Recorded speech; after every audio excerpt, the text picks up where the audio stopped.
2, 3, funk it.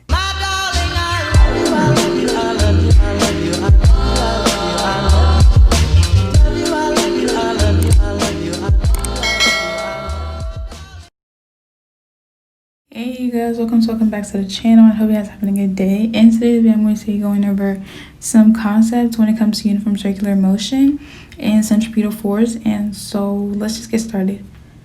Okay, so number one is asking what the radius of a circle is, and that is, okay, let's go through the options. So the distance from the center of the circle out to one side, the distance from one side of the circle across to the other, the distance, twice the distance from the center out to one side, and the distance around the circle. Okay, so it's not D because the distance around the circle would be the circumference. Twice the distance from the center out to one would be the diameter because you're doubling the radius in two.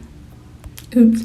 And then the distance from one side of the circle across to the other would be the diameter because that's from one side to the other side. So that's through the circle. And then the distance from the center of the circle out to one side would be from the middle to the one side of the circle. So that's the radius because it's half of the diameter. I don't think I have to explain what the radius is, but yeah. Okay, so number two, what kind of path does the inertia of a moving object try to cause? And this one, straight off the bat, is a straight line because according to Newton's law, it moves in a straight line with a constant velocity when there's no forces acting upon it.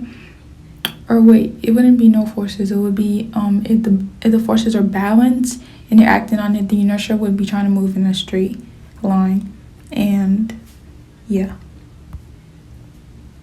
So inertia is always going to be a straight line. Again, the speed of velocity of an object that is perpendicular to the radius at the edge of a circular path is called, it's not unbalanced because that doesn't make sense. Inverted doesn't make sense. Circular, if it's perpendicular, can it really be a circle? So it doesn't make sense either. So it has to be tangential because that's the only one we talked about, and it's the tangential velocity in this case. And so it's even in the question, it says velocity. So the velocity is a tangent to the circular path. So next. Okay, which had a greater tangential speed? Okay, so in the video there was a Ferris wheel, and then he put a sticker on the inside of the Ferris wheel, and the sticker covered a way shorter distance compared to the whole Ferris wheel. And I actually was a little bit confused on that question, so I looked it up. And then it said if two objects take the same amount of time to complete a revolution, the object traveling with the greater radius will have the faster tangential speed. Do I really know why this is? No, not really, but I don't know. I don't really know.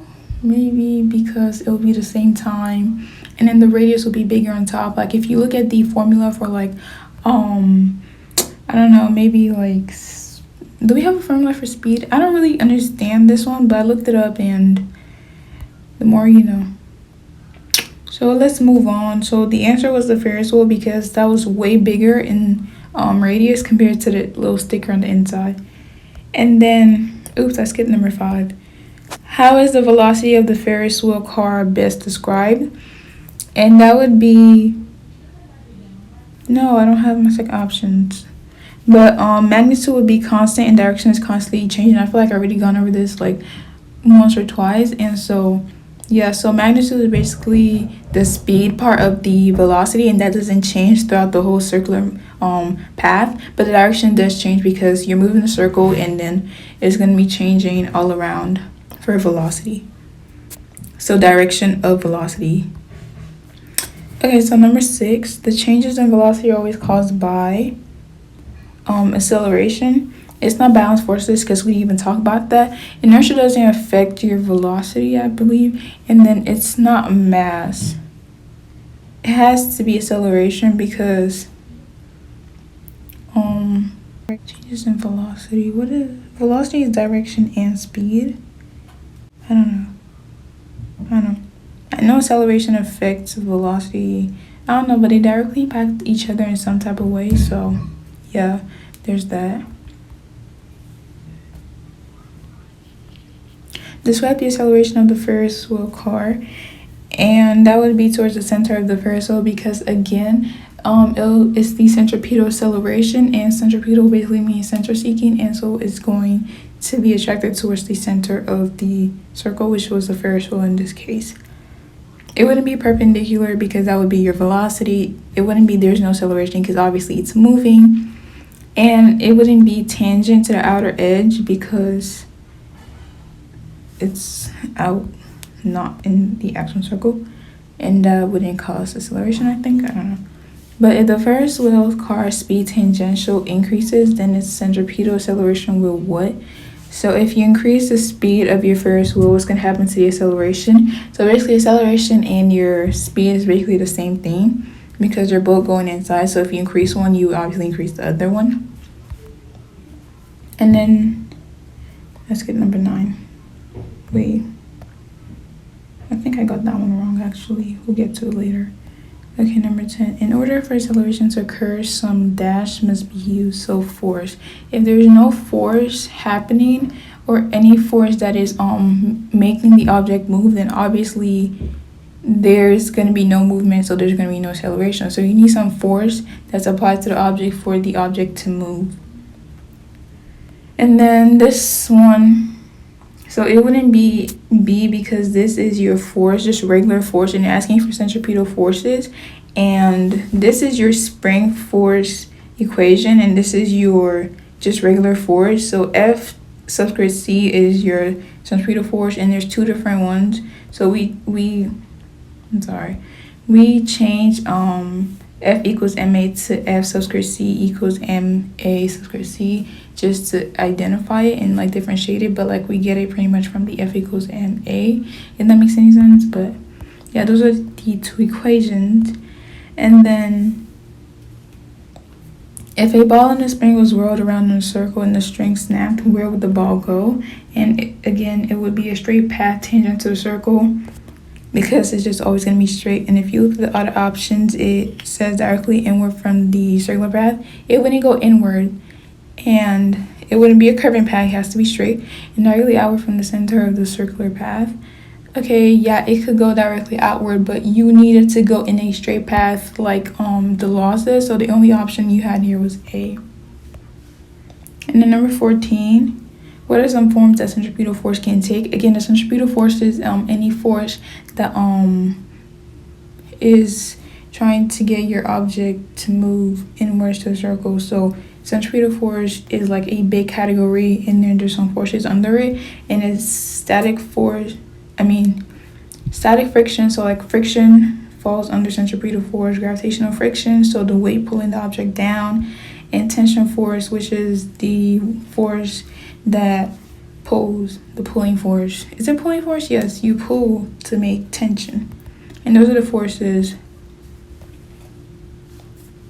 And then the seemingly outward push we feel on a playground merry-go-round is called a centrifugal force, and that's the fake force. That's not really a force that people think pulls on them outwards, but it doesn't really, and it's just your inertia acting upon them.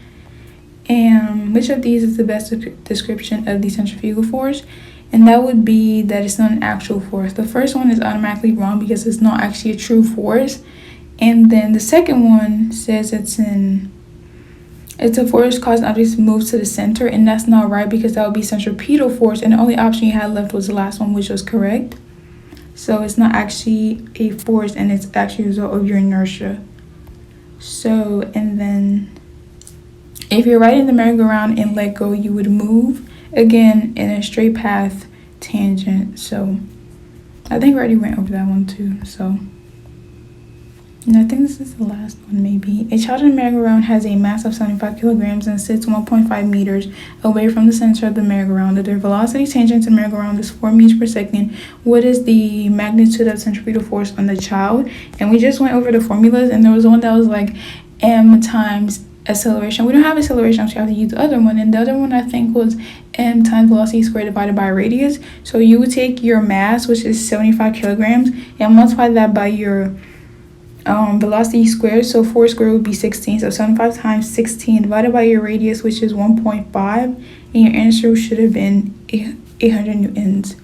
And yes, automatically can just eliminate A because centripetal force is an actual force. And then this is number 9. Okay, if the Ferris wheel's car distance to the center of the wheel, if the radius decreases, then its centripetal acceleration is going to what? I got this one wrong and I said decrease, but it would increase because if you're reducing the radius, it's going to make the circle smaller, and so your acceleration would increase because then it will be easier to travel around and it will take less time, and then acceleration, and yeah, I think maybe, but just know that they're inversely related to each other and you should be good. And I think also it has to do with the formula. So like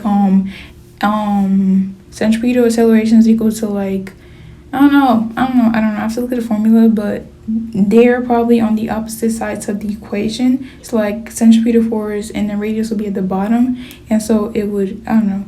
But yeah, I think so. And I think that's it actually. Yep. So thank you for watching. I hope you enjoyed, and I'll see you guys in the next one. Bye guys.